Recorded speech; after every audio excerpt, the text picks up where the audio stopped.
दुनिया बहुत बड़ी है और इसमें कुछ ऐसी जगह भी मौजूद हैं जहां जाना सिर्फ मना नहीं बल्कि ख़तरनाक भी है।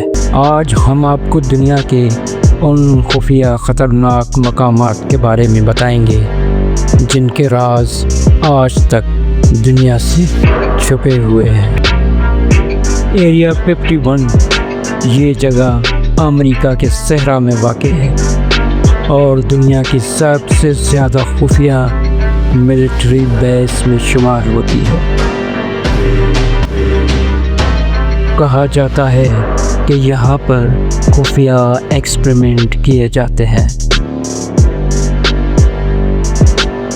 और कुछ लोग ये भी दावा करते हैं कि यहाँ पर एलियंस को रखा गया है। पूरी वीडियो देखने के लिए मिस्टर वाई चैनल ज़रूर देखें।